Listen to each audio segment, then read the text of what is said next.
All right, everyone.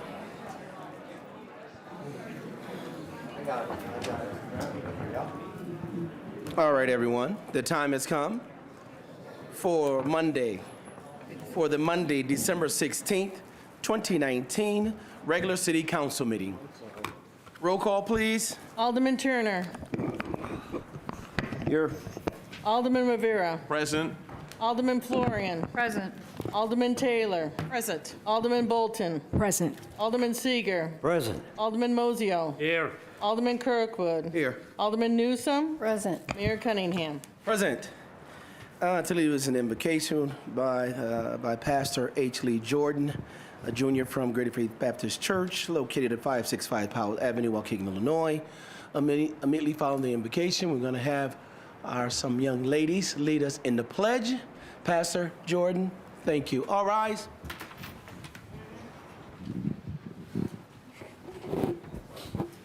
Let us pray. Eternal and everlasting one in heaven, it is that we all come before you today, in your presence and in your sight, as humble as we know how. In the presence of the conglomerate of these individuals who are present today, I realize that many of us recognize you according to the culture of their faith. Some recognize you as Allah, Jehovah, Yahweh. But tonight I must recognize you as our Father, because you are the creator and the maker of all mankind. We come now, first of all, to express our thanks and our gratitude towards thee, the giving of your grace and your mercy, that we do not take it for granted. Being on the wake-up list this morning, we're grateful for allowing us to see another day. We now ask, Master, that you would not only allow us to thank you for our mayor and our elected officials and every person who makes up this particular council. We're asking now that you would touch them, touch our mayor, touch all of our aldermen. We're praying now that you would continue to give them wisdom that gives them the opportunity and the ability to make decisions that are based not upon politics, but that are based upon the constituents and the citizens, what's best for them this season and generations to come. Even now in this holiday season, throughout these few weeks, there are many people of our community that have experienced tragedy. We're praying for them, praying for peace in their family, praying for joy. It is that we do accept this prayer tonight in the name that is above every other name. We pray together. Let our hearts say amen. Amen. Our young ladies are coming up.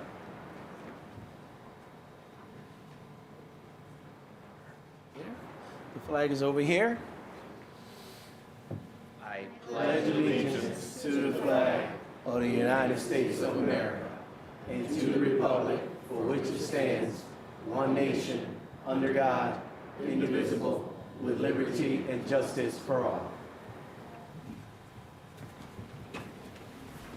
Thank you, Pastor Jordan. Thank you, young ladies, for leading us in the Pledge of Allegiance.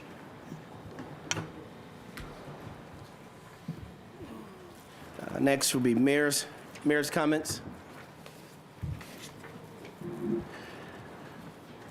We'd like to send our condolences. Is with heavy heart that city clerk, the council, city staff offer our condolences to Art Barnes. Art worked for the city for roughly 26 years. And the family has let us know he passed away on December the 8th. So please keep Mr. Barnes in your thoughts and prayers during this time. Our police and fire department. I want to take a minute to thank Waukegan Police Department and Waukegan Fire Department who are continuing their history of holiday generosity with Shop with a Cop and hospital visits. The Waukegan community thanks you all for what you do as first responders, but more importantly, as you go out and help those who are in a time of need. We appreciate it. City Clerk and Deputy Clerk. Let's give a congratulations to Madam Clerk Janet Kilkelly and Deputy Clerk David Patterson for recently receiving their certification as municipal clerks. So they're certified. Let's give it up.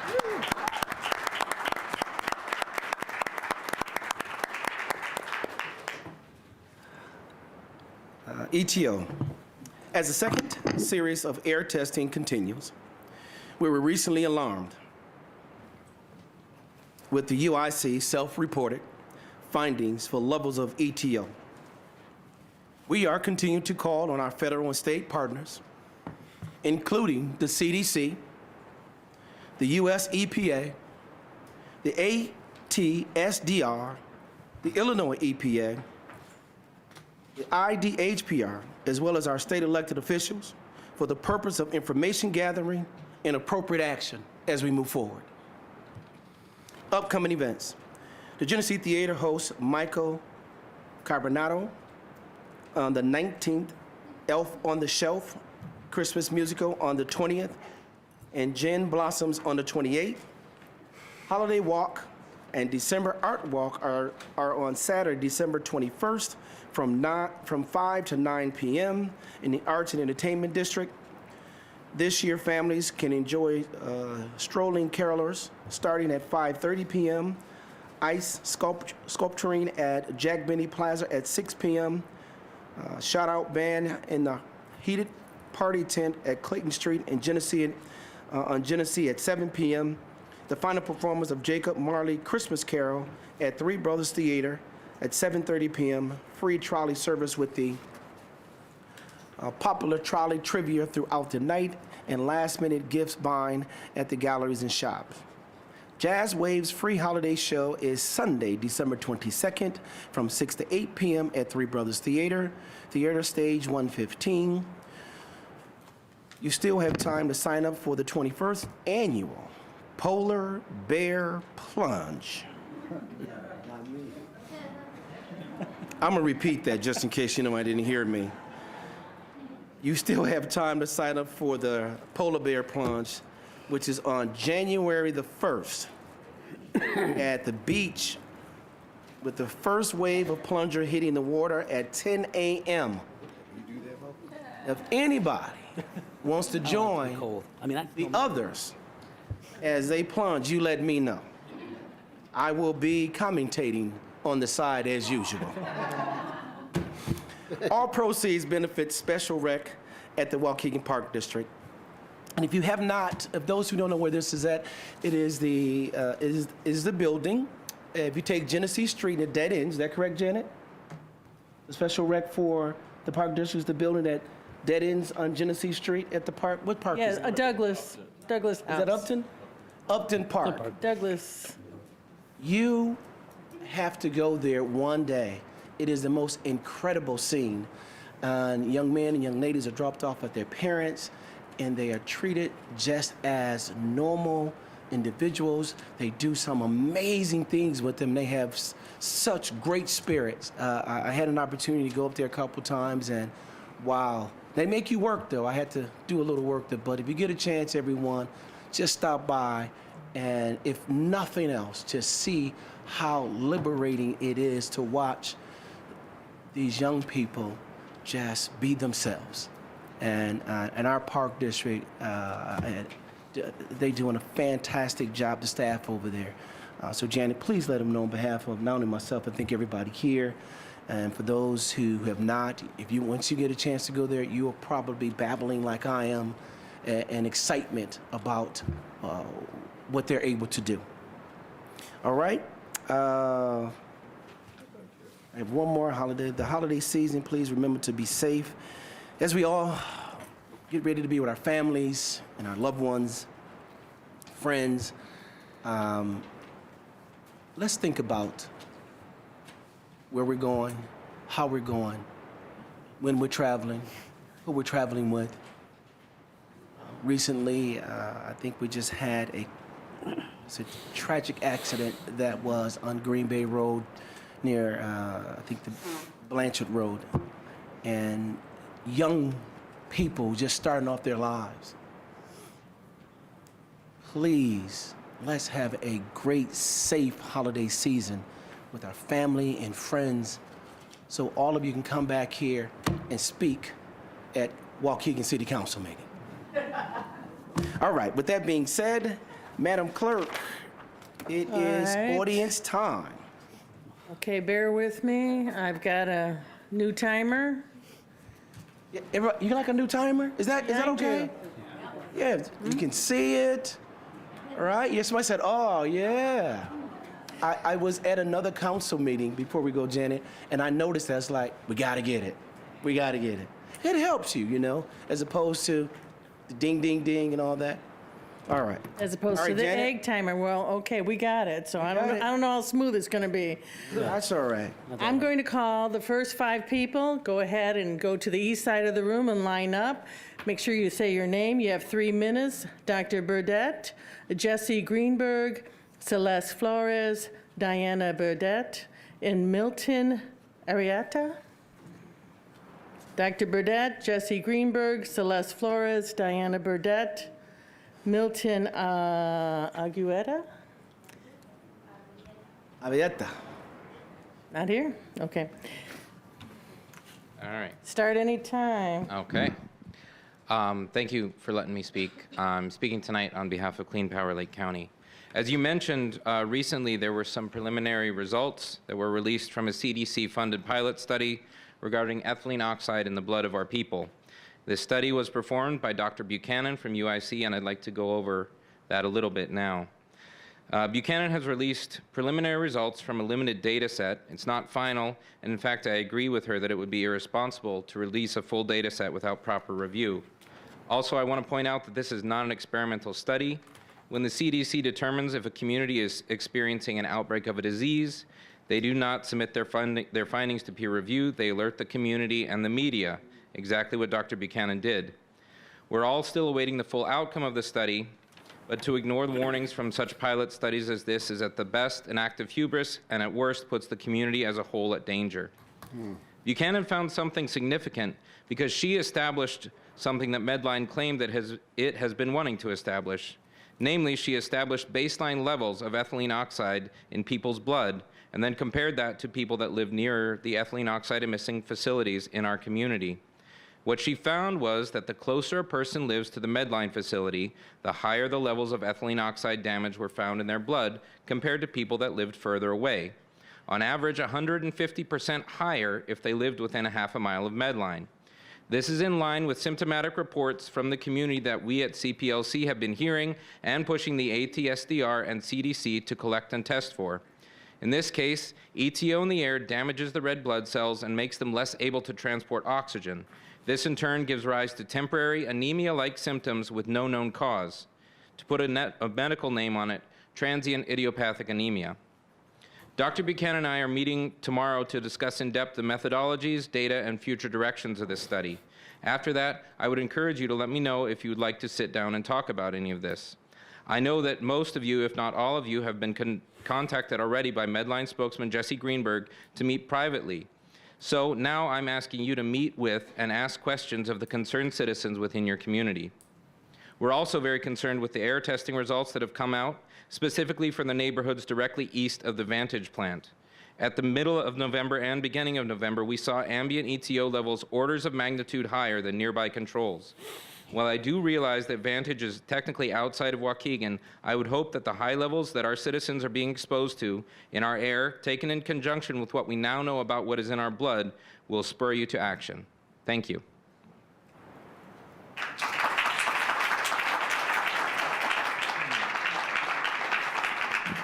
State your name, please.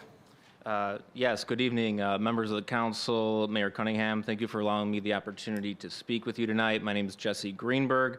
I serve as the Public Affairs Director for Medline. The company greatly values... Excuse me, sir. Yes.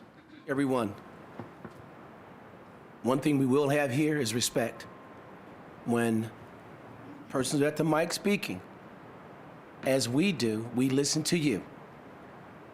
We do not expect for you to do that, please. Cut the time off. Thank you, sir. Thank you, sir. So as I was saying, the company greatly values being a part of the Waukegan community. We are the largest private employer in the city with more than 700 employees and approximately 500 of whom are residents of Waukegan.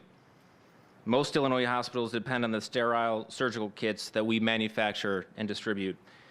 What I'd like to emphasize tonight are just the latest highlights providing the safety of our operation. A more detailed summary was emailed to the mayor and to the members of the city council last week. First, I'd like to say ambient air measurements for ethylene oxide in Waukegan measure below 1/3 of the national average, including much lower than readings in both Chicago and Northbrook. According to the Lake County Health Department and its newest ethylene oxide readings from its air monitors in Waukegan from November 4 to November 17, the areas surrounding Medline and Waukegan average lower than any other EPA-tested area and are considerably lower than the EPA's 2 established levels in Illinois. To reiterate, there's actually far less ethylene oxide measured in the air in Waukegan compared to most of the United States, not more, as some would like us to believe. We're obviously encouraged by this data, especially since we are installing additional best-in-the-world redundant emissions technology, which will soon be online. And second, I'd like to address the recent media reports of a UIC preliminary pilot project purported to show elevated ETO levels in the blood of our closest neighbors in Waukegan. Neither the raw data nor the official summary has been released by UIC researchers, and so we're left with many questions about what conclusions, if any, can be drawn from this limited sampling. However, one thing we do know is this: the pilot project reports average readings which fall squarely within the normal range from 15 similar peer-reviewed studies. In other words, the preliminary results from UIC should be considered both expected and not surprising for any community. As always will be the case, we value both the health and safety of Medline employees and our neighbors above all else. This will not change. Thank you very much for your service to the members of Waukegan. Thank you very much. Thank you. Celeste Flores. Evening, Council. Celeste Flores, on behalf of Faith and Place and proud partner of Clean Power Lake County. As we all are aware, we live in a community that is an environmental justice community. That means we not only have ethylene oxide in our air, but are dealing with a lot of other toxic chemicals and other toxic substances, and one of those is coal ash. So on July 30th, of this year, Governor J.B. Pritzker signed an amendment to the Illinois Environmental Protection Act requiring additional protections on a coal combustion residual, CCR, surface impoundments, also known as coal ash ponds. Waukegan has 2 active coal ash ponds located next to the coal plant owned by Energy, and we have historic coal ash ponds that have also been, that are there. So CCR surface impoundments contain fly ash, bottom ash, boiler slag, and flue gas materials generated from burning coal for the purpose of generating electricity by electricity utilities and independent power producers. This amendment provides clear guidance for how CCR surface impoundments are built, operated, and closed. It will hold dirty fossil fuels companies like Energy accountable for the contamination and the cleanup. Further, the amendments require CCR surface impoundments to be monitored for groundwater contamination and remediate when necessary to achieve compliance. The amendments require owners of CCR surface impoundments to provide financial assurance to cover closures and cleanup costs. The amendment also provides for public participation regarding the closure and cleanup of the CCR surface impoundments. The Illinois EPA hosted 12 sessions across the state to hear from communities. They came here to Waukegan and we held them. They were bilingual and they wanted to hear from the community how we hold owners like Energy accountable for their contamination. The Illinois EPA is now accepting comments from stakeholders on the specific language and concepts in the draft regulations that they have created from these hearings, from these sessions. At the moment, the meeting scheduled for January 3rd in Springfield. Several environmental organizations have asked them to move the meeting back because it's so close to the holiday break, and we'll know tomorrow if the meeting's rescheduled. Members of the public are also welcome to send written comments and have until July 13th to do that. I'm happy to answer questions, and I will definitely be following up with an email so you guys can see the draft rules and can get the appropriate email to send your comments if you would like. Thank you. Thank you.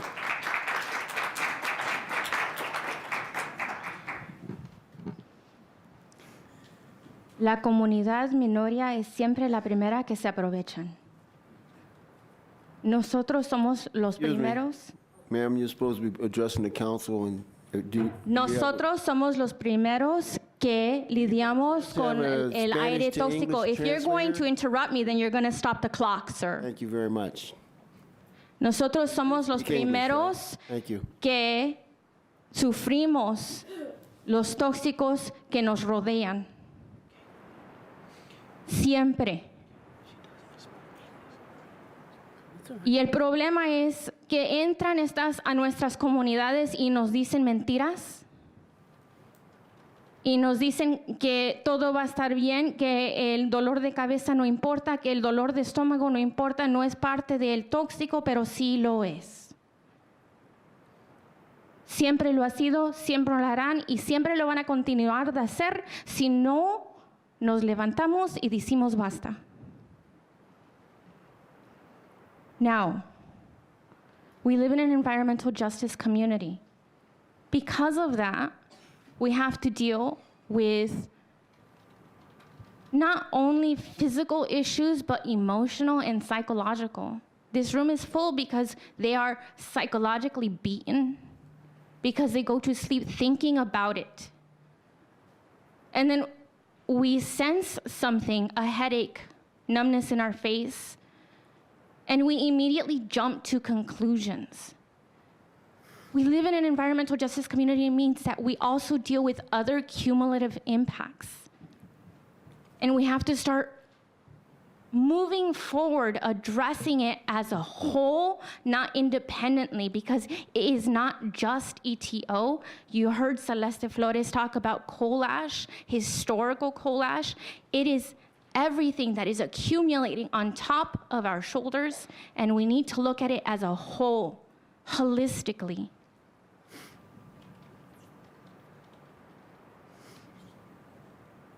Keith Turner, what I was telling people is that historically vulnerable communities are taken advantage of. And historically, they have told these vulnerable communities that it is nothing. It was shown with the asbestos. It was shown with the radium girls. And it is being shown now with Medline coming into our community and saying everything is okay. We need more science. That's all that I'm saying. We need more science. Get it out of our air until we have more science. Thank you, Diana Burdett. Milton Arrieta?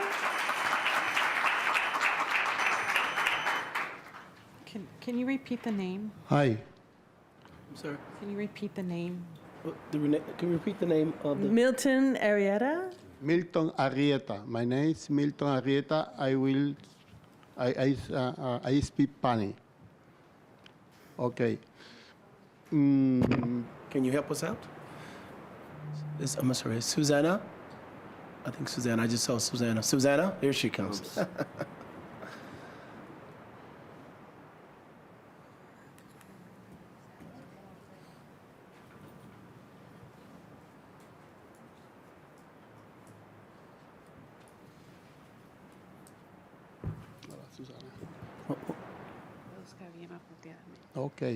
Ok. Yo soy empleado de Medline hace 15 años. I'm an employee of Medline 15 years ago. He convivido con todos mis compañeros en esa planta, donde está la planta de óxido de etileno. He convivido. I have lived there, not lived, I have been there in the plant where the plant of ethanol is. Mis compañeros y yo nos hemos mantenido sanos y saludables. My co-workers have maintained themselves in healthy conditions, lejos de las enfermedades que supuestamente da el ETO. far away from the illnesses that are being caused by ethanol. No enfermedades linfáticas, no enfermedades sanguíneas existe en con nuestros empleados. No health conditions on, I'm sorry.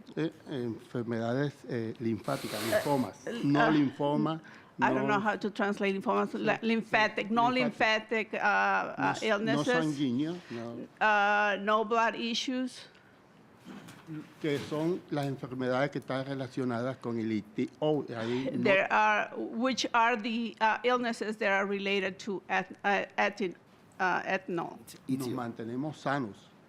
We are healthy. Y lo que estamos viendo es que hay una campaña And what we're seeing, there is a campaign del ITO en contra de nuestra compañía. of ETO against our company. Entonces, nosotros mismos, los empleados de la compañía, los que estamos allí conviviendo con el ITO, estamos demostrando físicamente que estamos muy bien. Therefore, all the employees that work in Medline can be a testimony that they're healthy.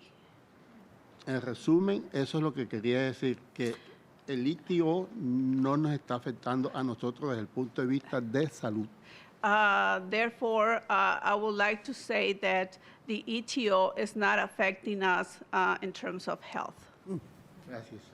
Thank you. Thank you, Mr. Arrieta. Thank you.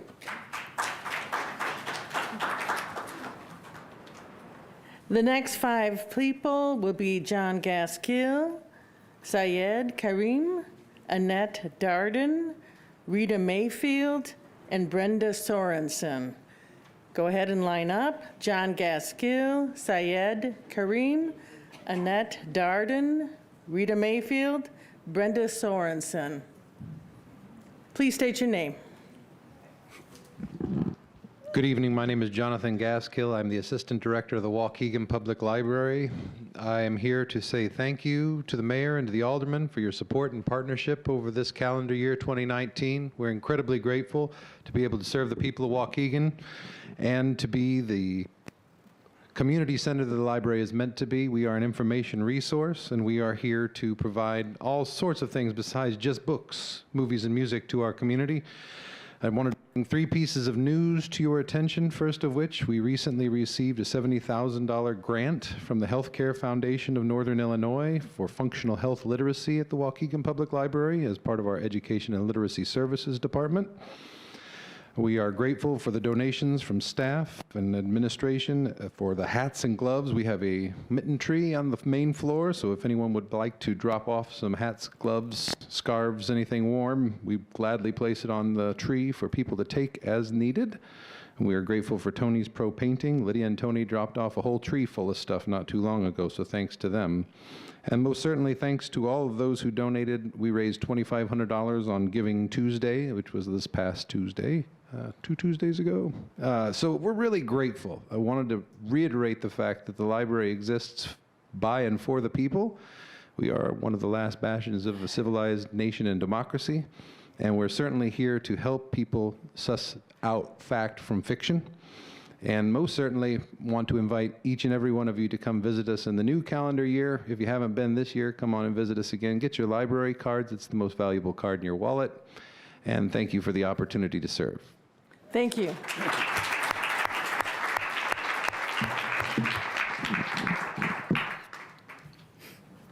Good evening, Waukegan City Council members. My name is Syed Karim. I am a member of SAP-ETO, that's whom I represent.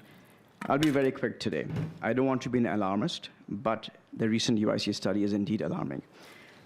I'm a physician. I spoke with Dr. Susan Buchanan herself. And unlike what Mr. Greenberg mentioned, she was both surprised and alarmed by what the study showed.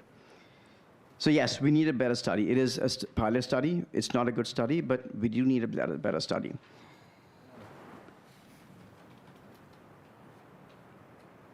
It's a smoking gun, in short. We can wait for a good study to come by, one that'll never be done because it'll take 70 years to complete, one that'll require exposing healthy humans to ethylene oxide, so which would be unethical. So a good study that we all would want will never be done. So we have what we have. We can get a better one, but that'll take a long time. We can do something about what we have now. Waukegan City Council does have home rule authority. I would urge you to impose that at this time until we can prove that this is not harmful. We can have a study done, let the time be taken to prove that it's not harmful, and then resume operations. But whether we like it or not, this is in your blood, it's in mine, likely, depending on where we live. It's nipping away at all our DNAs, your DNA, my DNA, our families. So we have a choice, do something about it now, or wait for a great study that'll take 70 years to complete. Thank you. Thank you. Annette Dodden.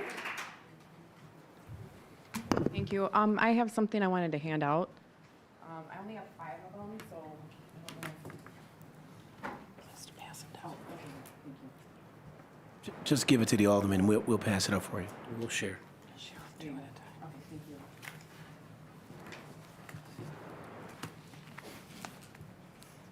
These are the results from my son's blood test, and then mine is in there, and then my other son as well. So mine was at a 20 point whatever, my other son was at a 29, and then Kobe's was at a 44.7. The average is 26 to 29 in our blood, so the average person has a 26 to 29 ethylene oxide in their blood. And my son is 11, and he tested at a 44.7. This is very alarming to me, and I'm very concerned about that. We've done what we could in this last year or so to bring light to this issue. We obviously know it's cancerous. There's no doubt that this ethylene oxide is cancerous. It mutates the DNA, okay? Any amount emitted into our air is not okay. It should not be emitted into our air, period. We're asking that you create and enforce a nuisance ordinance banning ethylene oxide emissions into our air. It's been over a year, and we continue to breathe this toxic air. What will it take for more children to come out with cancer, or for a congressman's child to get it? Our government agencies are failing us. I don't care what tools and tactics Medline uses to explain away the simple fact that ethylene oxide has proven to cause cancer at any level emitted. And obviously, at the rates we are seeing, it is outrageous to think that it's okay that they are still operating and emitting this carcinogen. It is mutating my son's DNA as we speak. That is beyond unacceptable. And they have been deflecting and wanting to get these hard facts to prove what they already know. Now, here are the hard facts. 3 of my neighbors have or had cancer on my block, just on my block, Pleasant Hill Gate. One boy is 3 years old, Samuel, has high-risk acute lymphoblastic leukemia, 3 years old, and is directly connected to ethylene oxide exposure, and will more than likely die as a result. 2 other people have breast cancer or have had it on my block. My son is tested at a 44.7. I don't know what the other hard facts you need. We are not guinea pigs here. We are a community that demands to breathe clean air. All the other facilities that have been exposed in our country have been shut down. Why are we still open? Why? That's what I want to know. Sadly, it's going to take someone's... Thank you. Oh, darn it. I overdid it. Rita Mayfield. Good evening, everyone. Representative Rita Mayfield. I just want to throw some dates out there, just some reminders and some events that are happening in the area. So I'm not going to speak on the ETO issue itself, in and of itself, because I'm still waiting to hear back from the Illinois EPA in regard to Dr. Buchanan's results. So I like to have all the facts before I speak out. So I'm just waiting to get more data on that. But I do want to throw out just an informational session that will be held January 9th from 6 to 8 p.m. at Iglesia Robano Church, 3900 Washington Street in Gurnee. This is a ETO informational session that will be held in Spanish. It is not a bash session. It is just purely information so that everybody that in the community that does not have English as their first language can come out and learn what is ETO, what is all the talks about, from both sides. So it's a good thing to have that informational session. I want everybody to be aware of that. Also on January 9th, same time, 6 to 8, Black Lives Matter will have their reparations symposium at the Falls Park District, 1730 Lewis Avenue in North Chicago. For those of you that are not aware, the city of Evanston passed a resolution calling for reparations for their African Americans in their communities and to be made whole. So we are hoping to have a conversation, to bring that conversation here. It has been introduced on the federal level as well. We want to explore what do reparations for African Americans really look like, and how do we get that conversation moving forward. Thank you so much for that. A couple other things I think are very important. There will be an informational session for those of you that have heard about the test results from Dr. Buchanan. That will be January 12th at 2:30 at the Warren Newport Library.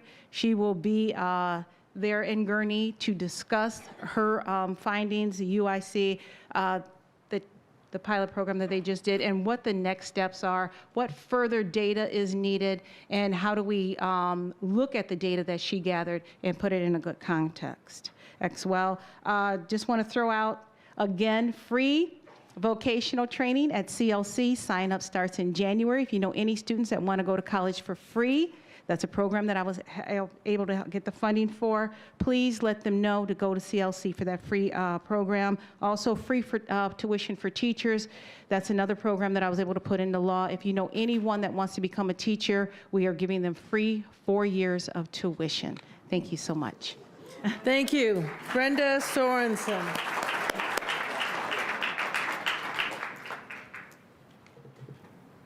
Hi, my name is Brenda Sorensen. I actually live in Gurnee, and my house sits right between Vantage and Medline.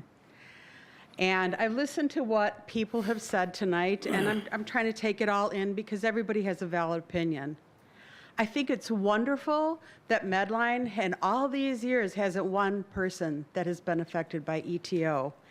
And that's really kind of interesting because why is everybody else getting affected by it? I was part of the study. My numbers are high. And for the first 2 days after getting my records, I cried. I am watching a friend of mine who doesn't live in the area, but he's dying of cancer. Every day, he's weaker and weaker. And I look at all these things people are saying, and, oh, great, wonderful, you know, they're trying to get their levels down. There is no level that is safe for ETO. We know it is a known carcinogen. It's in my blood. I don't smoke. I don't drink. I live a very healthy lifestyle. I actually like going outside and taking a walk and breathing in the fresh air. And I didn't know I was killing myself by doing it. So what I really want to say tonight is really think good and hard about how long you're going to keep this facility going with its poor practice of poisoning the air, until you shut it down, and then they can find another way of sterilizing products. You sterilize products for hospitals. This is kind of ironic. You're sterilizing products that are going to be safe for hospitals, that are safe for people, but in the meantime, you're poisoning the people that live around. Does that make sense to you? I think it makes no sense. I don't want to get cancer, but guess what? I'm at a high risk now. Why? Because I dared to breathe the air. Sounds really silly, doesn't it? That's all I have to say. Thank you. The next 5 will be Kathy Charity, Eliz Doman, Saray Thornton, Brother Blanks, and Margaret Carrasco. Kathy Charity, Eliz Dorfman, Saray Thornton, Brother Blanks, Margaret Carrasco. Please state your name. Hi, my name is Kathy Charity, 900 block of McAllister Avenue, Waukegan. First, I would like to say hello, Merry Christmas to the mayor and the council members. Okay, I would like to thank you all for getting a job done for the repaving of the alleys and everything in the community. It looks very, very, very nice. Also, I noticed that on 10th Street, when I was hit by an illegal driver making a U-turn on 10th Street, I noticed, I don't know, maybe it's coincidental, that 10th Street is now clean. It's like I don't even see cars parked along there. So I don't know, maybe Cole did something, maybe you all say something, or maybe it just happened. Also, I wonder why there are so many La Michiana ice cream parlors around here with this bright pink, hideous color. Why are so many of those ice cream parlors coming up? I want to know that. I just want to know that. Also, is the police chief here or anybody from the police department here? Okay. I'm wondering if they're aware of the J88 help law enforcement for the deaf and hard of hearing people when they're driving. I have a hearing impaired grandson, and he's up for his license. He has one, but when he's 21, he's going to have that J88 on it. So if an officer pulls him over, I don't want them to get all alarmed and hurt him or anything, just because they said this is going to be on the license. It's going to be on the front of his license and on the back of his license. So I'm wondering if they're aware of this. So if he's driving, they need to know what J88 means under the Jesse White Secretary of State. So I have it right here so they can do some information on it just in case he's driving and I don't want him pulled over because he's deaf and hard of hearing, and they need to be educated on that. Other than that, I'm done. Thank you. Hey. Hey, I'm Elizabeth Dorman. Sorry, I got some bad news today, but okay. I am not an extremist. Instead, I like to say that I'm strong. I have had cancer more than 5 times. I have more than 70 scars, and I'm in pain every day. I have depended on sterilized kits for over 100 procedures. This wouldn't stop them from producing these kits. This would require them to make them in a different way. We're asking them to change their methods and accomplish the same goal. I am strong because I've received countless calls with biopsy results and then gone back to work. I was a commercial pilot. I can't fly anymore. My vacation time is used for procedures. I haven't gone on vacation in a long time. I recover at my desk at work. I'm strong because I have 4 babies. I can't get life insurance. My daughter has already lost 2 mothers. I fought for 2 years for this girl to snuggle with me in the morning when she woke up. I go to sleep thinking when I'm gone, I will tell my husband that he is a good father.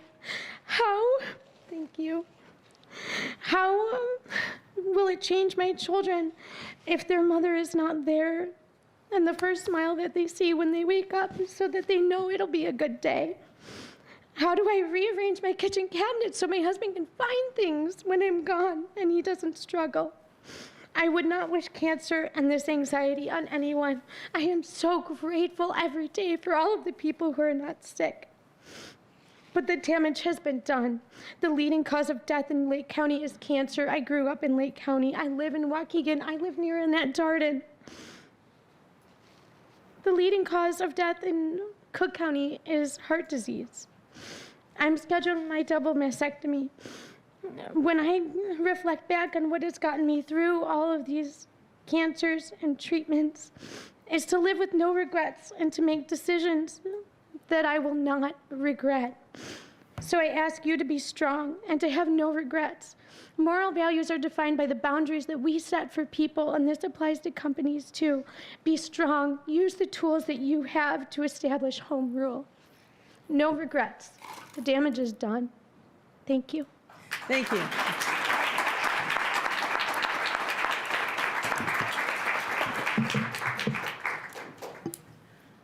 Hello there. My name is Sarai Thornton, and I'm a resident of Gurnee. I'm asking you to exercise home rule authority in banning ethylene oxide from our communities to keep us and yourselves safe, as your position requires. The youngest members of your constituency are the most at risk, and they're getting sick at alarming rates. Last week, I took my 6-year-old little girl to her pediatrician to follow up on a resolving ear infection. This is my job as a parent, to keep her safe. During the consultation, I asked her doctor if she was aware of the risks associated with ETO exposure in our area. I asked if there was any testing that she could do in order to better understand the level of exposure that my little girl might have. She reported that there's no way to determine this in the testing currently. She further elaborated that she had already reached out to the health department after becoming alarmed at the high incidences of pediatric cancer in her practice. I commented, hoping that she'd pacify my worry, that it seems like we're living in Cancer Valley. She nodded. My baby's pediatrician nodded that we're living in Cancer Valley. That's a problem. You all can do something about this. Please exercise home rule authority and make this stop. Your families depend on this, just like mine do. You all are also exposed. Make it stop. You can do it. Please do. Thank you. Thank you.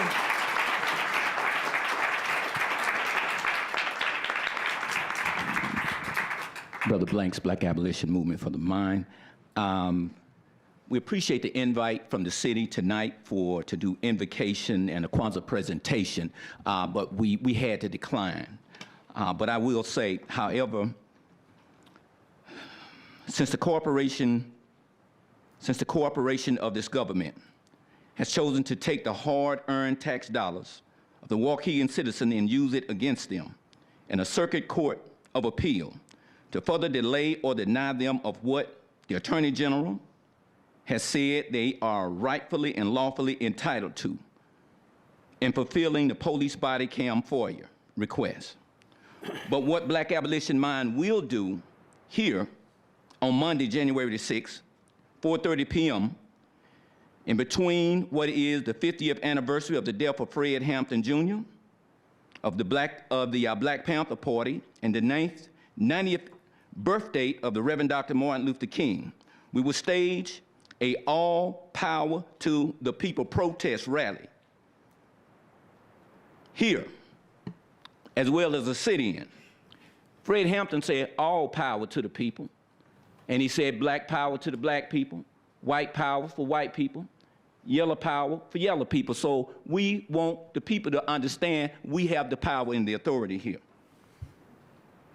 Waukegan City Chambers, right here in the Waukegan City Chambers. You can't propose raising taxes on the people, then while taking their hard-earned tax dollars to use against them. I don't accept that. Those who would like to be involved or extend their support, our number, we can be reached at 773-510-1713. You can't continue to do this. You can't take the people's tax dollars and use it against them. I have right here, this is where your city have proposed an appeal.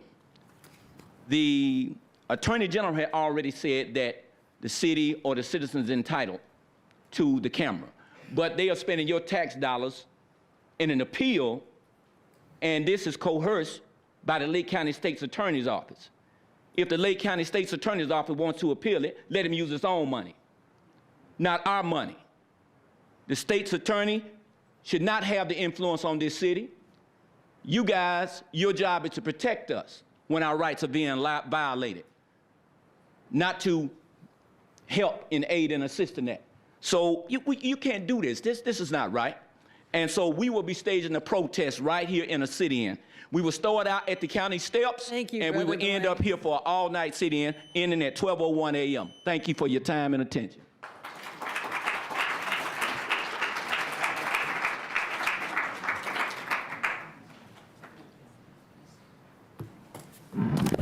Yes, good evening. First, I just got to respond to the Medline employee, Mr. Arrieta, statement that he knows of no one at his work at Medline that's ill. Margaret Carrasco, sorry, thank you. Well, sir, that's because, just like my friend, La Señora Cervantes, a former employee of both Medline and Sterogenics, with 3 kids, she can't work anymore because she's dying of cancer. Let me begin. I have a flyer that I'm passing out on both sides. If you could please move it back. And this flyer is in regards to, and I also pass it out to the City Council, in regards to litigation that I filed in the Circuit Court on Friday against Mayor Cunningham, City of Waukegan, in regards to the vote on the tax levy, raising our taxes, on December 2nd. And the complaint is against the approval of the motion number 7 on the agenda for the adoption and approval of the ordinance raising our taxes, what the bottom line is. Okay. So let's get both hands out and let's start counting. And if you look at this picture right here. Are you talking to the council or are you talking to the audience? Excuse me, do not interrupt me, stop the clock. You're supposed to address the council, not the audience. You stop talking, please. To the government. I'll talk who I want to talk to. Thank you very much. Thank you, sir. Point of order, Mr. Mayor. The audience members should be speaking to the council. You're not here to address the audience. If you want to do that, you go outside. Don't tell me who I'm here to speak to. I am a taxpayer, Waukegan. I'm your boss. No, Thank you. No, you're not my boss. The alderman who voted Carrasco, for it. Would you mind addressing the council, please? Thank you. The alderman who voted in favor of raising our taxes was, let's count our fingers, okay? Obviously, some people cannot count. Was Alderman Bolton, Alderman Mosio, Alderman Kirkwood, Alderman Newsom. That's 4. The alderman who voted against, who did not vote yes, was Alderman Seeger, who was not present. It was Keith Turner, who took a pass. Voted against it was Rivera, Florian, and Taylor. Now you tell me, this hand or this hand, which one has more fingers up? This is the majority. However, that night, the mayor stated that it was passed and carried. Mayor Cunningham, you counted incorrectly. Your action is fatally defective. Therefore, Waukegan ordinance states that the passage of our ordinance for whatever purpose requires the majority of the vote. 5 fingers versus 4 fingers, right? Okay. Thank you, Margaret. The next, the final 4 would be Melanie Brown, Sarah Crawford, Barb Hernandez, and Rob Collimore. Melanie Brown, Sarah Crawford, Barb Hernandez, Rob Collimore. Go ahead, line up, and state your name, please.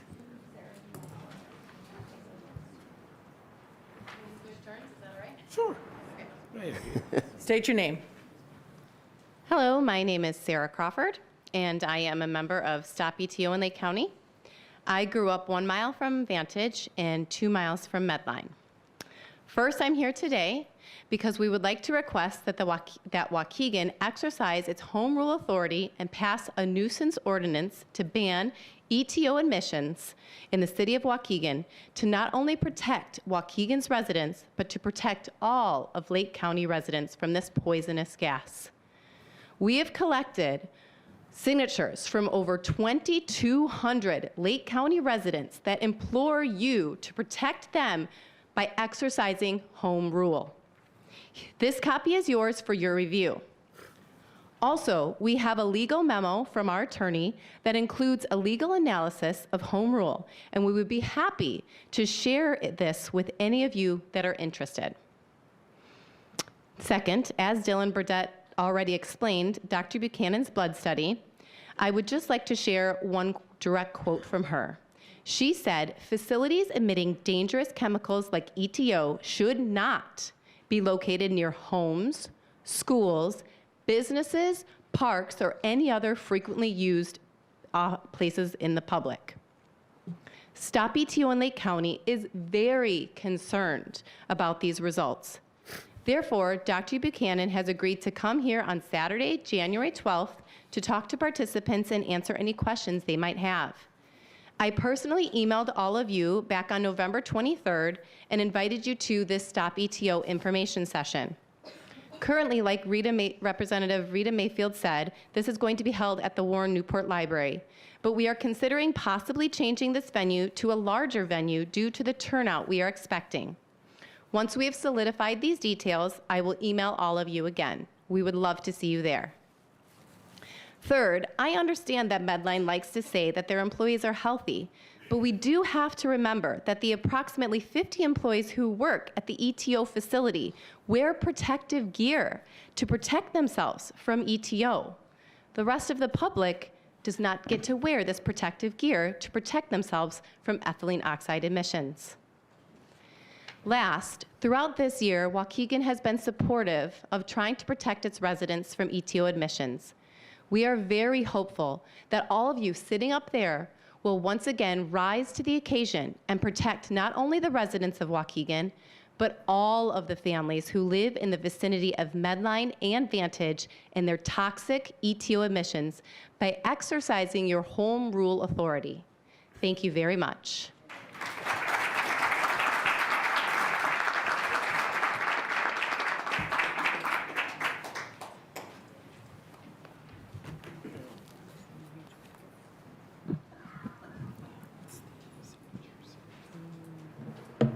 You're Melanie Brown? Yes. Okay, go right ahead. Hi, I'm Melanie Brown. Thank you for letting me speak today. I want to discuss ethylene oxide in our community. We know that there have been examples of how the government has acted in other areas where they've had this exact same issue. The first example is Willowbrook. Mayor Frank Trilla fought for the safety of his community. On this issue, he said, what we need is 100% capture. We need 0 emissions. For God's sakes, this is a carcinogen. Ethylene oxide causes cancer. He took action on many fronts, including asking Governor Pritzker to seal the factory. It was temporarily closed down, and as we all know, Sterigenics has now moved away. And the mothers and the fathers in Willowbrook are tucking their children in at night knowing that they're not breathing a Class 1 carcinogen. Just recently, test results for Covington, Georgia came back. They had 10, 12, and 15 milligrams per cubic meter levels, which were very similar to what we measured this summer. The mayor immediately responded, calling for a shutdown until further information could be gathered. Covington Mayor Ronnie Johnston said, given the result of our independent air test, the Covington City Council and I have no choice but to ask BD to do the right thing for their employees and neighbors and cease operations. This is not a decision we took lightly, but when the safety of thousands of residents are at risk, the only prudent action is to temporarily cease operations until we can be assured of the safety of our community. We discovered over a year ago that we have 2 emitters in Gurnee and Waukegan. We have been so patient. We have waited and waited. We have begged for testing. We have begged for everything that we've received. Waukegan as a whole, your government has been much better than the Gurnee government in terms of responding to our needs, and we do appreciate that. But at this point, we need home rule to be exercised. I know, Mayor Cunningham, that you have the leadership and the ability to do this, and I just pray that you do the right thing. Medline likes to come up here and confuse us as to whether or not we're getting cancer from this. What we know is it's a Class 1 carcinogen. That means the government has said it causes cancer in humans. Number 2, we know that people living near Medline have higher levels of this Class 1 carcinogen in their blood. That's not a gray area. The tobacco industry did this with smoke and mirrors for decades. We should know what these guys are doing. There are other ways to sterilize equipment. There are other ways to produce shampoo and things like that at Vantage. Please use home rule, please. I'm a mom of 3. I want to be home with my daughter right now, and I'm not, because I have to keep working on this until these factories are gone. Thank you so much for letting me speak. Thank you.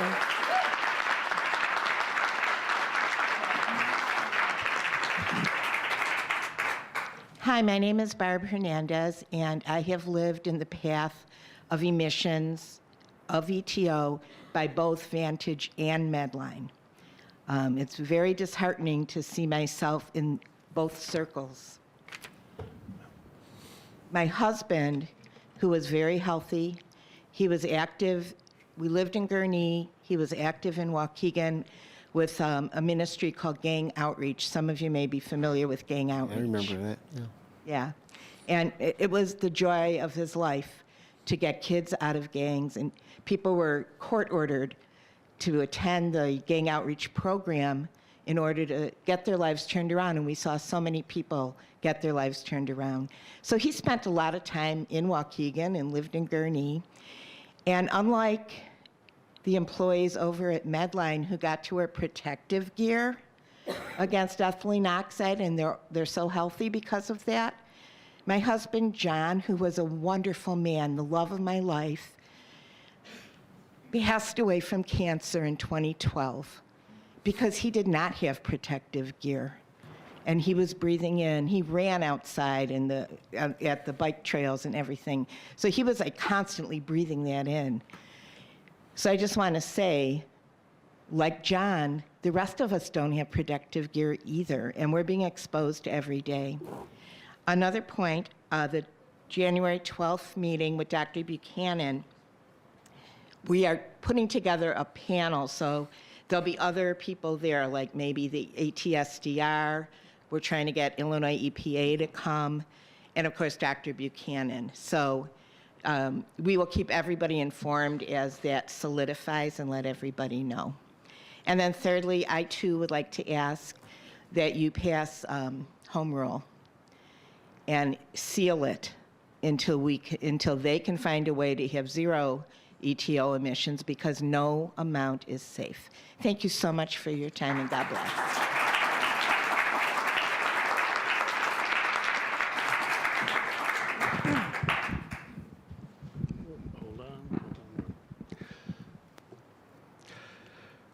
When Keith Turner and Ann Taylor talk about the free market, they're both speaking the same language. But that's where the similarities end. Only one of them believes in keeping government out of the marketplace and stands firmly against letting government pick winners and losers. I'm speaking, of course, about Ann Taylor. She makes a lot of sense when she says that restaurants need to show there are viable businesses before the city starts granting them waivers for video gaming. Otherwise, we're interfering with the free market to prop up a failing restaurant and does nothing to encourage the type of vibrant dining and entertainment culture that this city needs to help grow its economy. Gambling depresses local economic activity, and it's unfair to the restaurants that are struggling to survive solely on the quality of their food. On the other hand, there's something to say in favor of Keith Turner's market meddling. Neighbors of mine who grew up here say the Zygocostases are really nice people, a good, solid Waukegan family now living in Gurnee. Their restaurant is among the last of the many Greek family franchises that once operated all over town, and it would be sad to see them close. It's ironic that saving a part of Waukegan's heritage with a gaming waiver could mean potentially undermining Waukegan's tradition of reverence for its churches. Waukegan's 400-foot rule is a civic nod of respect to the vital role the church plays in our community. That said, this administration deserves credit for crafting an ordinance that stresses the unique characteristics of this situation in a way that protects us from future lawsuits for arbitrary restrictions. And I hope any alderman voting in favor of this waiver will underscore the importance of these characteristics to their vote. We know that gambling addicts, like all addicts, almost never seek help before it's too late, and there is a responsibility on the part of the state to try and mitigate the damage caused by addictive behavior to both individuals and the wider community to which they belong. The church is our partner in that effort when it provides spiritual guidance and counseling for all those in times of crisis. So bear in mind that there will be worshipers traveling to and from Waukegan Baptist Bible Church seeking God's help that will be tormented by this encroachment of vice and temptation. Nevertheless, every community in a democratic society should always undergo a balancing test. It can honestly be said that an empty storefront on that corner does our city no good. And should this city council decide in its wisdom to grant waivers to the Sunset House, we can only hope the family uses some of that largesse to make improvements to the property in a way that will enhance the appearance of the area as a way to repay the city for making this compromise in our values.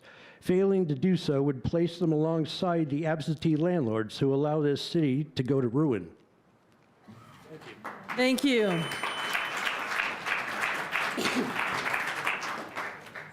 Well, thank you, everybody, for your comments tonight. All right, item 4. Item 4 is consent agenda. We're going to do a motion by Alderman Newsom, second by Alderman Morzio. Do a consent agenda for items 4B,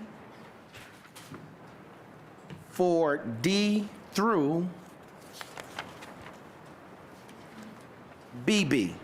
Again, there's a consent agenda for items 4B, items 4D through BB. Your Honor, real quick.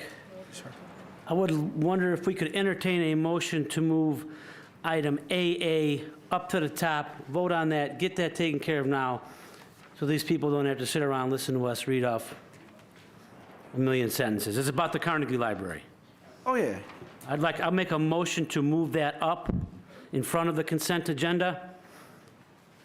Motion by Alderman Morzio, second by Alderman Rivera. Second by Alderman Kirkwood to move up items A8. 8A. 8A. Are there any questions?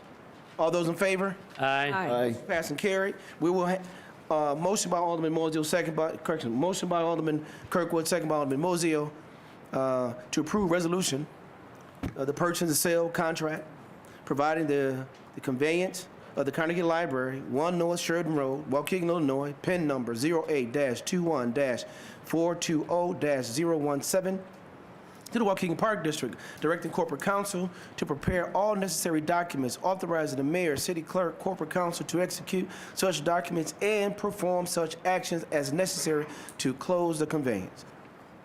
Any other?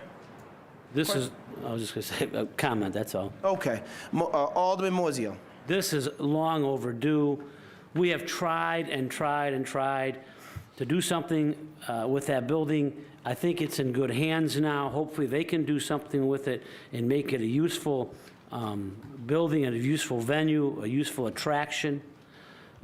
It's just long overdue. I don't know why we didn't get this going sooner, but we have to do it. We have to do it. Alderman Kirkwood. Yes, I met with the group when I first came on the council, and we talked about the possibilities of what could happen, and certainly they brought that to fruition. So we had some meetings, as with some of the other aldermen that was there too, that met with this group. So I'm happy we've gotten this far.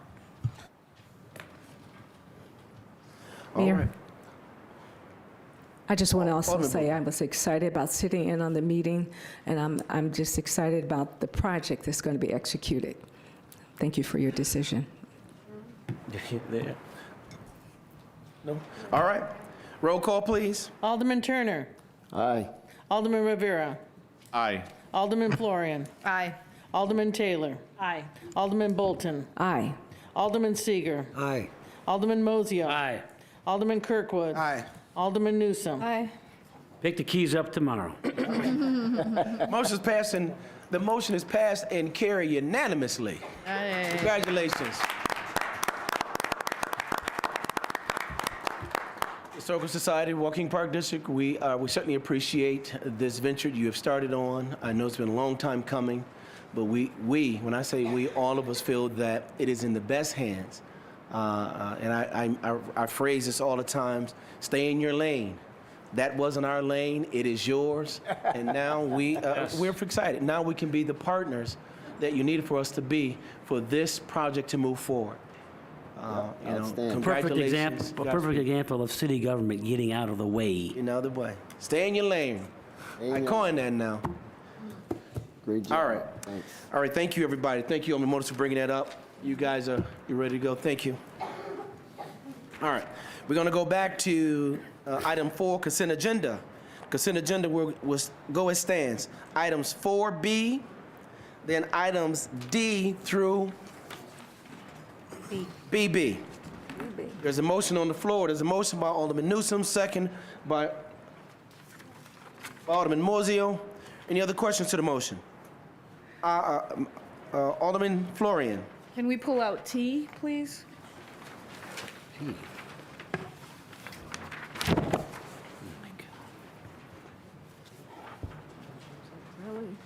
T? All right. That's it? All right. Again, we're gonna motion by Alderman Newsom, second by Alderman Moiseo. Items 4B, items D through S,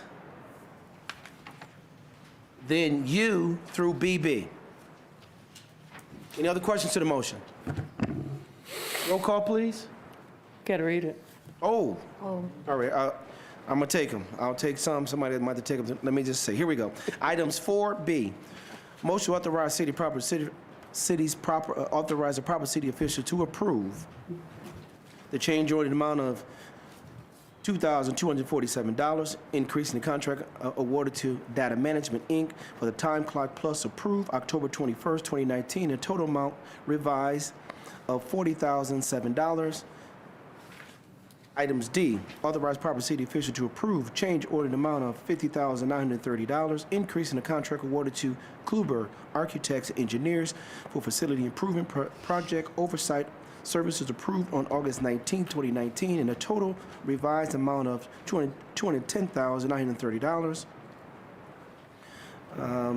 The project utilizes 2018 B GO bonds. Item E, authorize proper city official to execute an agreement with Coons County Ford in amount not to exceed $86,382 for the purpose of purchasing 3 Ford Explorers SUVs and to waive the competitive bidding process pursuant to the City of Waukegan Code of Ordinances exemption of government joint purchasing, Section 2-458I, parentheses 3, Suburban Purchasing Cooperative Contract Number 191. Items 4F, authorize proper city official to authorize purchases of $75,000 from GHA Technologies, Inc. for the purposes of information technology, supplies, and services, and to waive the competitive bidding process pursuant to City of Waukegan Code of Ordinances exemption of good faith waiver, Section 2-458, parentheses I, parentheses 7.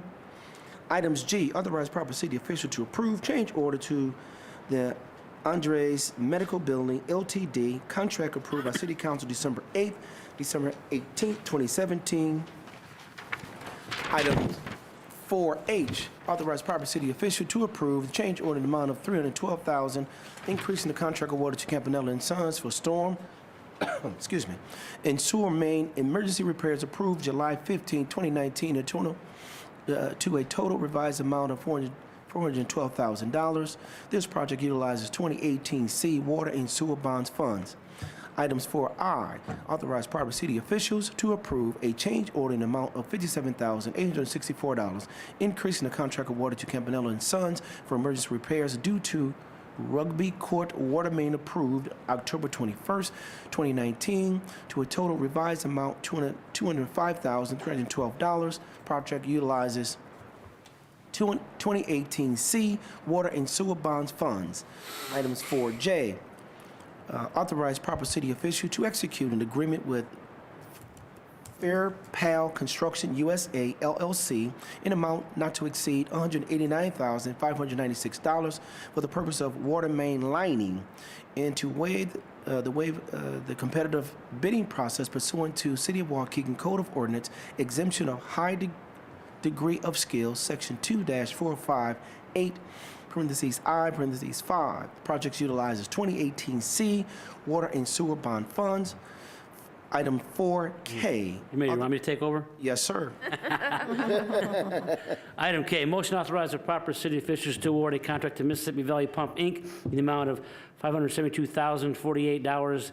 The lowest responsible bidder for lift station pump repairs. A project utilized 2019 C Water and Sewer Bond funds. L, motion to authorize the proper city officials to execute a contract with Webb's Excavating in the amount not to exceed $30,000 for the purpose of an emergency demolition and to waive the competitive bid process pursuant to the City of Waukegan Code of Ordinances exemption of bona fide emergency waiver, Section 2-458I2. Motion to authorize the proper city officials to execute an agreement with Industrial Systems in an amount not to exceed $40,000 for the purpose of purchasing winter road treatment chemicals and to waive the competitive bid process pursuant to the City of Waukegan Code of Ordinances exemption of sole source, Section 2-458I1. Motion to authorize the proper city officials to execute an agreement with Cargill, Inc. for an amount not to exceed $460,000 for the purpose of purchasing road salt and to waive the competitive bid process pursuant to City of Waukegan Code of Ordinances exemption of government joint purchasing, Section 2, 458I3, State of Illinois, CMS bid number 20-416, CMS BOSS 4-B-9023. O, motion to authorize the proper city officials to execute an agreement with Graber Electric in an amount not to exceed $25,000 for the purpose of electrical and lighting products and solutions to waive the competitive bidding process pursuant to the City of Waukegan Code of Ordinances exemption of government joint purchasing, Section 2-558I3, U.S. Commodities Contract number EV 2370. P, motion to authorize the proper city officials to authorize purchases of $26,000 from Midwest Aggregates for the purpose of street and alley operating supplies and materials and to waive the competitive bid process pursuant to City of Waukegan Code of Ordinances exemption of good faith waiver, Section 2-558I7. Motion to authorize the proper city officials to execute the agreement with Vector LLC for an amount not to exceed $100,000 for the purpose of electrical and solar inspections and to waive the competitive bidding process pursuant to City of Waukegan Code of Ordinances, exception of professional services, Section 2-458I4. R, motion authorizes the proper city officials to execute an agreement with Trade Rock in an amount not to exceed $35,000 for the purpose of tire services and to waive the competitive bidding process pursuant to City of Waukegan Code of Ordinances exemption of government joint purchasing, Section 2-458I3, Bridgestone Firestone State of Illinois pricing 7583 and Continental General State of Illinois pricing GIL G3AA9. I'm going to take this all the way home, I think. Items S, motion to authorize the proper city officials to approve a change order in the amount of $1,812,000, increasing the contract awarded to Baxter Woodman Boiler LLC for water plant improvements approved on December 17th, 2017, then revised approval on January 22nd, 2019 to a total revised amount of $5.99 million. This project utilizes 2018 water and sewer bond funds. T. Go to you. Oh, I'm sorry. U and V. U. Motion to approve regular payroll dated December 6, 2019, amount of $1,611,852.34. Motion to approve PBLC holiday buyback dated December 2019, amount of $7,796.08. Motion to approve PBLC and MAP comp time cash out dated December 6, 2009, in the total amount of $91,215.45. Motion to approve non-union and SEIU vacation sale backdated December 6, 2019, the amount of $55,054.09. Motion to approve the final payout, 1332 Thomas L. date, dated December 6, 2019, the amount of $12,802.35. Motion to approve vendor payments dated December 6, 2019, the amount of $3,463,906. Motion to adopt as presented the attached 2020 proposed annual meeting schedule, and motion to approve all raffle sales applications. An item, it should be December 16th. I don't know if you said it should be. Okay. All right, any other questions? Roll call, please. Alderman Turner. Aye. Alderman Rivera. Aye. Alderman Florian. Aye. Alderman Taylor. Aye. Alderman Bolton. Aye. Alderman Seeger. Aye. Alderman Mozio. Aye. Alderman Kirkwood. Aye. Alderman Newsom. Aye. All right. Item A has been held in committee. Item E, 4C. Alderman Newsom, you want to go? Item C, motion to authorize the proper city officials to approve change order in the amount of $44,163, increasing the contract award to the Owens Group for insurance policy agreements approved on June 17, 2019, to a total revised amount of $1,160,398. And I so move. Motion by Alderman Newsom, second by Alderman Turner. Any other questions? Roll call, please. Alderman Turner. Aye. Alderman Rivera. Aye. Alderman Florian. Aye. Alderman Taylor. Aye. Alderman Bolton. Aye. Alderman Seeger. Aye. Alderman Mosio. Aye. Alderman Kirkwood. Aye. Alderman Newsome. Aye. Alderman Newsome, item T. Okay. Item T, motion to authorize the appointment of Miller, Canfield, Paddock, and Stone, PLC, as the City of Waukegan's bond counsel, and further to accept the fee schedule as attached in their proposal dated October 30th, 2019, and I so move. Motion by Alderman Newsome, second by Alderman Bolden. Alderman Florian, you had a question? Yes, sir. One of the people they highlight as the people that are going to help us in this whole process with these bonds is a woman who specializes in the area. She says there's a small number of attorneys nationwide who work in the area of this complex internal revenue code. She is only licensed in the state of Michigan, and so I just want a clarification of the fact that she would be able to still work in the state of Illinois with us.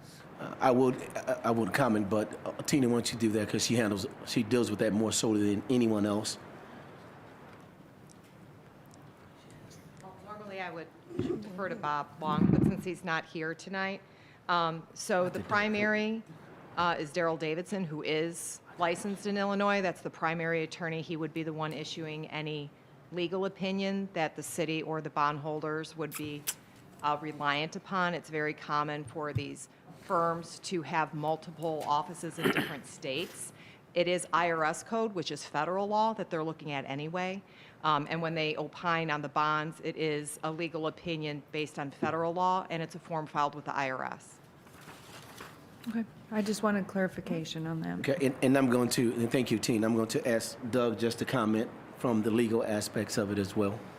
I think Tina hit the nail on the head. You know, you're hiring the firm, and their primary counsel on this will be signed off by an Illinois admitted attorney. And if I'm not mistaken, our corporate counsel would also be. We're certainly involved in the process, but you know, we defer to them largely in this matter because it is such specialized law, and they carry a very high insurance premium amount on That's that. the name bond counsel. Yeah, the bunk. Those poor guys thought doctors had it bad. They got it real bad. Okay. Anything, Alderman Rivera? No. Okay. Thank you. All right. Would there be no other question? Roll call, please. Alderman Turner. Aye. Alderman Rivera. Aye. Alderman Florian. Aye. Alderman Taylor. Aye. Alderman Bolton. Aye. Alderman Seager. Aye. Alderman Mosio. Aye. Alderman Kirkwood. Aye. Alderman Newsome. Aye. The motion is passed and carried. Item I, motion by Alderman Rivera, second by Alderman Florian, to approve monthly treasurer's report. Any questions? All those in favor? Aye. Motion is passed and carried. Item 6, there being none. Item 7, there being none. Item 8, we moved up. Items 9. Motion by Alderman Mosio, second by Alderman, we're doing Turner. Ordinance granting the distance waiver for Sunset House and approving up to 5 video gaming terminals pursuant to Section 3-77 of the City Code. Any questions? Roll call, please. Alderman Turner. Aye. Alderman Rivera. No. Alderman Florian. No. Alderman Taylor. No. Alderman Bolton. Aye. Alderman Seager. Aye. Alderman Mosio. Aye. Alderman Kirkwood. Aye. Alderman Newsome. Nay.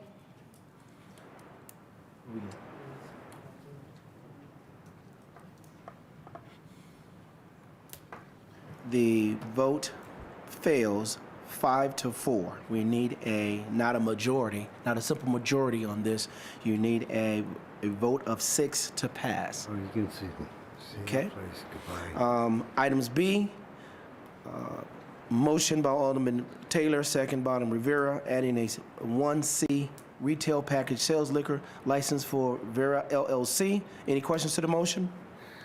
Roll call, please. Alderman Turner. No. Did you say no? No. Alderman Rivera. Aye. Alderman Florian. Aye. Alderman Taylor. Aye. Alderman Bolton. Aye. Alderman Seager. Aye. Alderman Mosio. Aye. Alderman Kirkwood. Abstain. Alderman Newsom. Nay.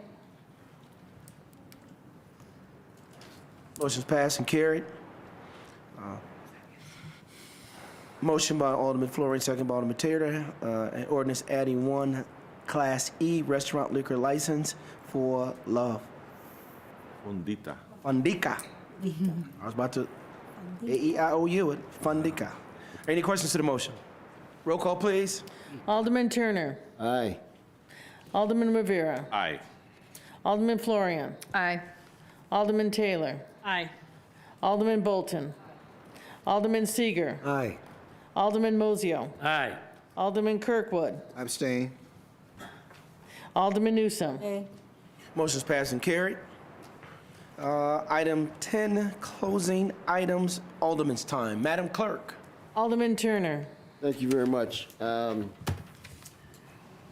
want to thank our partners over at ComEd for the work they've been doing in the 6th Ward. Residents are very happy and delighted, and also want to, again, recognize the good work of our Public Works Department and our Police Department, and particularly in a recent incident where there was attempted burglary in our neighborhood, and our Waukegan PD were extremely responsive and were able to keep the alleged perpetrator before he made his escape. And this time of year, I just want to caution everyone to keep your lights on at night, your outdoor lights, your porch lights. Be vigilant and cognizant of people moving about the neighborhood that you may not recognize. And as always, if you see or notice something suspicious or someone suspicious, do not hesitate to call the police. If you don't think it requires an emergency response, call the non-emergency phone number. Recently, I've had numerous complaints and numerous observations of people who apparently put their garbage cans out too late on garbage day, and rather than take them back into the house or into the driveway or whatever, they leave them sit there on the curb for an entire week till the next garbage day. And that is not appropriate. It's not fair to our neighbors. Often these cans are overflowing. The wind blows the trash out, and it's up and down the block and so forth. So I encourage everyone, if you miss garbage day, you just have to suffer through it and take the can back up by your house. And last but certainly not least, I'd like to wish everyone a very Merry Christmas and Happy New Year. Thank you. Alderman Rivera. Thank you. I just wanted to thank everyone that came up and spoke during audience time. It's very informative for us and always welcome. And again, thank you very much. And echoing Alderman Turner, I want to wish everyone a Merry Christmas, Happy Holidays, and be safe. Thank you very much. Alderman Florian. Thank you, Madam Clerk. Thank you, Madam Clerk. I also want to thank everyone that came tonight to speak up. We're listening, we hear you. I hope that we have more conversations on this subject and get more information on this subject so we know how to go forward on this. It was suggested recently, due to my no vote on the levy, that I don't really understand how the city works. I have lived in Waukegan for my entire life, 56 years, and I believe I do understand how this city works. I do understand this city has always been run by the good old boys, so much so that there is no formal orientation process for the aldermen as they come in. I was told they looked back 30 years and there was never 4 new aldermen elected at the same time like we had this year. It means there were just the same old people being reelected all the time. I do understand that our primary purpose as a governing body is to provide services, primarily police, fire, and public works to our residents. We pay for these services by collecting taxes. City government differs from business in many ways, but I feel the biggest difference is that the businesses exist to extract a profit from the goods or services they provide, and government does not. We must provide these services as efficiently and effectively as possible. One way I believe this would be possible is if the City of Waukegan had a long-term plan. This would help us to set priorities and goals. Then no matter who our aldermen or mayor are, we would have an ongoing plan. We have had 2 one-term mayors in a row. And remember, there's an aldermanic election in the middle of the mayor's term. These factors can change things dramatically every 2 years. And while any plan can be modified, I feel a long-term plan would give us stability during these transitions. I also believe a long-term plan would help us be more fiscally responsible. Waukegan has a history of borrowing to address infrastructure and capital needs. What if we pay off debt and use those savings along the way for capital improvements? I believe there are some indications our economy will experience a slowdown soon. Homeowners are taking out equity at a high rate again like they did back in the early 2000s, and retiring baby boomers are having trouble selling their homes to younger generations. They don't want to live where their grandparents and parents lived. Is Waukegan prepared for a slower economy, just as we are planning to open a casino that we've never done an economic impact study on how it's going to affect our city? I do understand that we as a council are left with the legacy of those who came before us, those who borrowed to restore the Genesee Theater, borrowed to buy the casino property, borrowed to build a garage for the theater, and so on. We are left with the task of paying off those debts while we meet current obligations. I do understand that the government of Waukegan is structured to be led by the city council under the leadership of the mayor. Waukegan has traditionally been led by strong mayors. This tradition goes back decades. My earliest mayoral memory is of Robert Sabanjan Sr. He embodied the image of a strong mayor, and it continues today. I do believe there are two types of leadership: transactional and transformational. Transactional leadership is most concerned with following orders and hierarchical lines of the organization being maintained. There is no appeal to higher ideals. Transformational leadership, on the other hand, focuses on the values, beliefs, and needs of those they serve, inspiring them to reach higher levels of motivation, morality, and achievement. I suggest we strive to have transformational leaders. Let's lift each other up, not put each other down. Thank you. Alderman Taylor.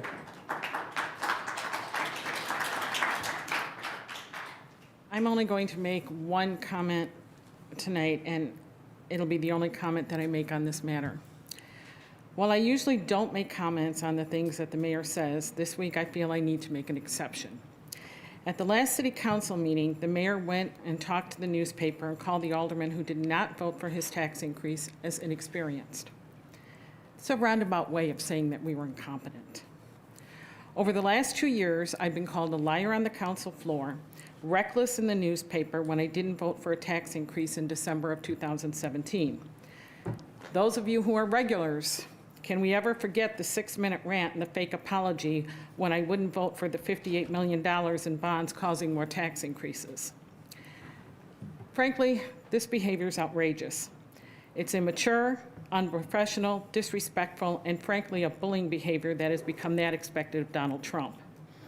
As an alderman and board of directors for our city, it is not only my right, but my responsibility to oversee what I feel is best for this city and its residents. This is a responsibility that I take very seriously. I work for the residents, not for the mayor. He's not my boss, you are. My vote stayed true to my residents, whether people liked it or not. That's what my residents expected from me. Furthermore, as a city leader, I want our children and our residents to see the city of Waukegan as valuable and respected. That cannot happen when our city leaders don't set the right example. Mayor, I know you know better. The two things I'd like you to get out of this is that your words have legal and social implications.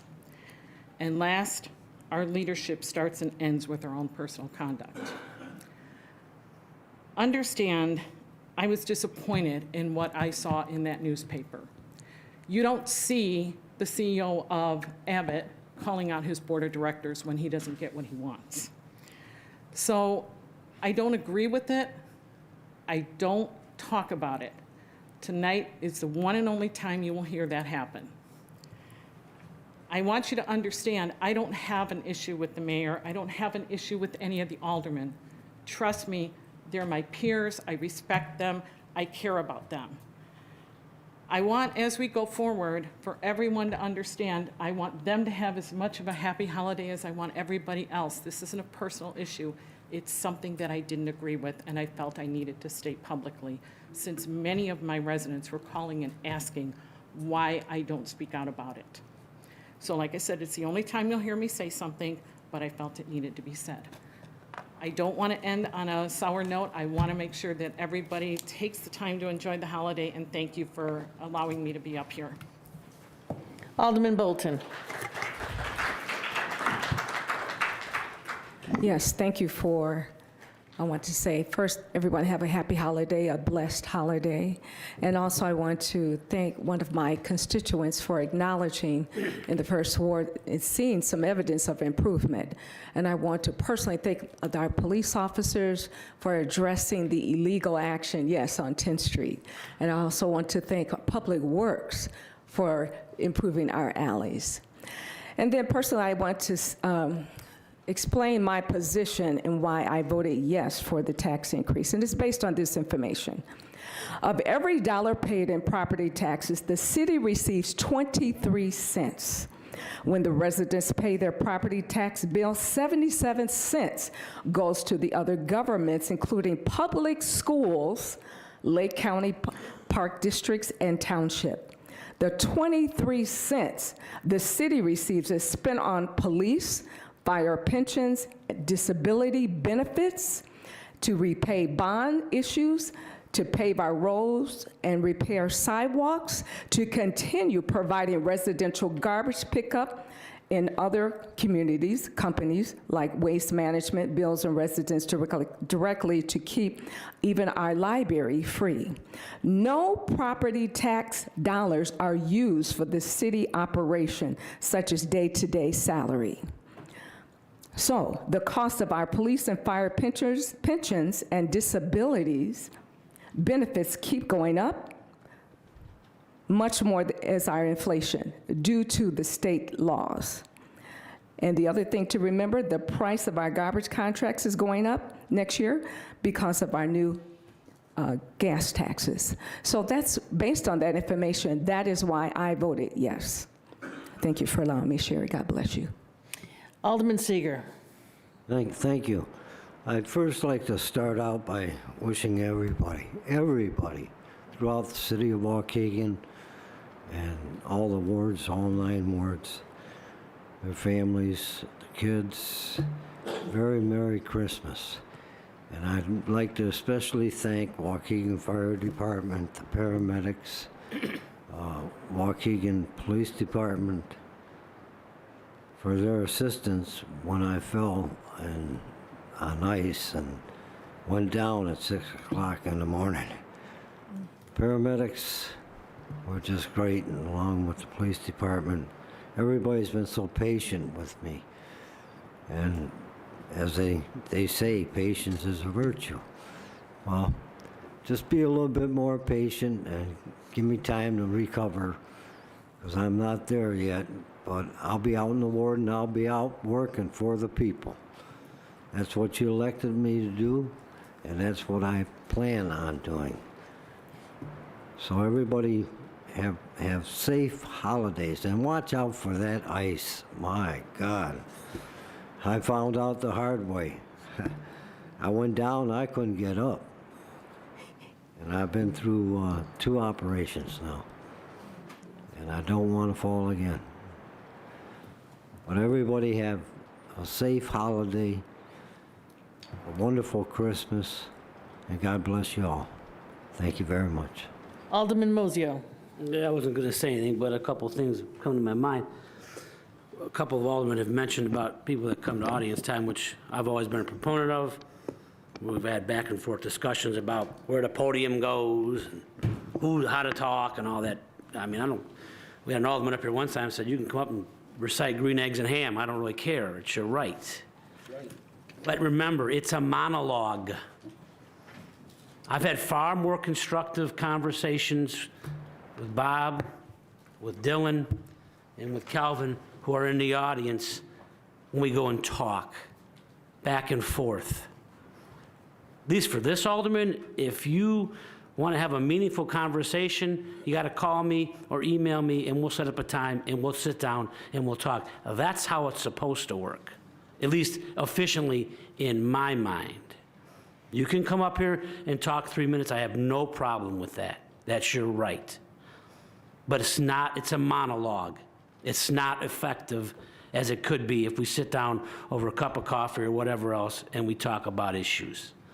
That, to me, is much more effective. Alderman Florian talked about orientation. I can't remember. I think we had a brief orientation when we first got elected. There were 3 new aldermen when I got elected, Alderman Florian, not 4. I think it was 3. It was me, Edie. Was it 4? Me, you, Ralph, and was it somebody else? Um, And Rivera. No. Rivera, yeah, it was 4 of us. It was me, 4. you, Rivera, and Larson. And Larson. So there was a time when 4 other aldermen got elected at the same time. All right? Our orientation was the senior members on the council. You have reached out to me and we have talked. I don't have all the answers. All I have is experience. It's like I tell my kids in school, I ain't the smartest guy in this room by any means. I've just been around the block a few more times. Also, you know where else I got orientation? Department heads. I called them all the time and asked them questions. They know what they're doing. They know the inner workings of this city. Who better knows the laws and who runs a police station than the chief of police? That was my orientation. Hell, I think I call Bill Byang darn near every day. Now, I don't call this chief every day. I like him just as much, maybe a little bit more than Chief Byang. But I don't have as many questions as I had when I was a young alderman. So that's my advice. I'm not trying to be condescending. I'm not trying to be anything. That's just how I did it. I asked Pat Needham, who was an alderman at the time. I asked Larry Tempest, who was an alderman at the time. I sat next to Tony Figueroa, who was experienced. I sat next to, God rest his soul, John Balin. Mm-hmm. That's right. Now, that was an experience. You're darn right. So that's who I asked, and I asked staff. We had a brief sit-down that was an orientation. It didn't really mean anything. Corporation Council. So make sure you don't get yourself in trouble. But that's how I did it. I'm just passing that along. That's how I did it. And by reaching out to other aldermen and the aldermen that had been up here for a long time, the one thing that I found out is that we were all in this together. We might not always agree on everything. We may disagree, but I knew that we were all in this together. And you only know that by talking to each other and hashing things out. Happy holidays, and I'm glad you're back, Alderman Seeger. Thank you, sir. Alderman Kirkwood. Thank you.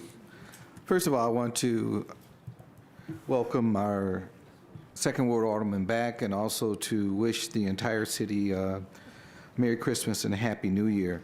Also, a good job for the leaf pickup. I know it's over now, but we're going to be having snow soon, and certainly Mike Hewitt and the Public Works will be ready for that.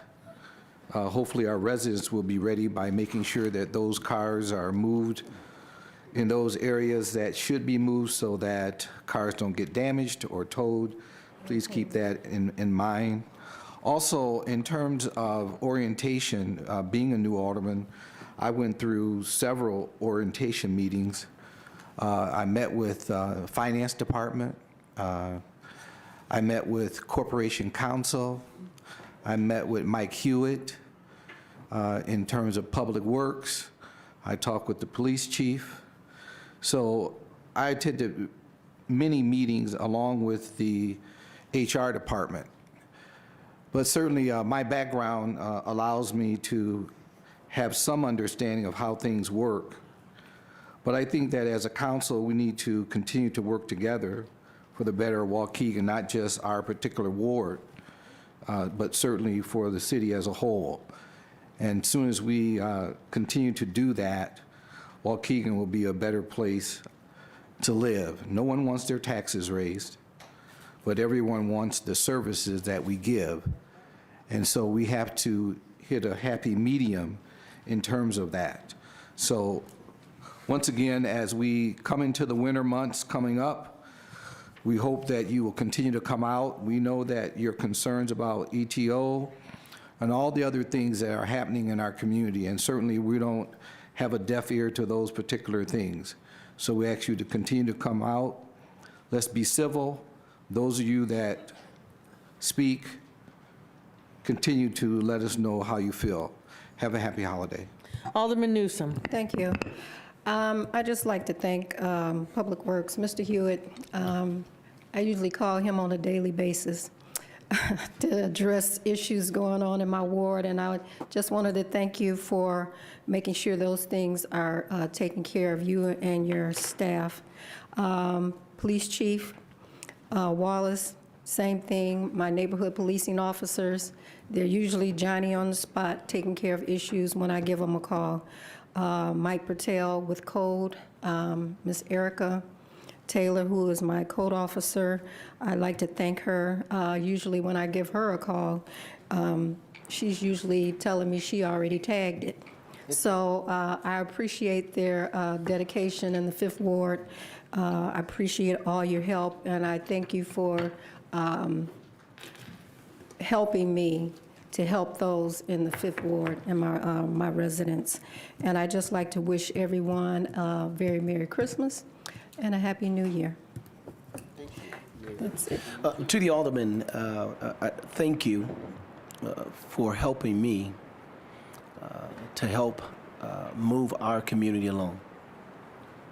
While we might not always agree to everything that we want, but I certainly know that through conversation and understanding that we will hit the happy medium. And I am never short-sighted when it comes to how to run this city. Will I get it right all the time? No. Will I count on you to help me through it? Yes. If you think that I am not meeting certain expectations of you, I have all of you on speed dial. I will call any one of you any time of the day. And I only expect that you do the same. But what I do know by listening to the comments tonight is that you care. That's the common denominator. That's all we need, is that you care. And when you care, it will get worked out. I promise you it will. And it'll get worked out for the best interest of Waukegan. And that's all that counts. So with that being said, I only wish all of my, the aldermen, their families, their friends, a joyous holiday season. And if you're having an event, feel free to invite me over. And to all of you who've really worked through the entire year, coming to council meeting every week, can I say this on behalf of all of us? We appreciate you for coming. Do not discount your voice up there. We listen. We thank you. Don't stop. We have tough skins. Alderman Mozio has often said, we're Waukegan tough and proud of it. So you keep coming, bringing those issues that will move our community, and I promise you that we will address them in the best interest that we can. So Merry Christmas to Waukegan all, your families. We look forward to a very prosperous 2020 year in our community. Guys, take care. God bless. Motion by Alderman Boats, correction. Motion by Alderman Seeger, second by Alderman Taylor to adjourn. All those in favor? Aye. Motion's passed and carried. Happy holidays, everybody.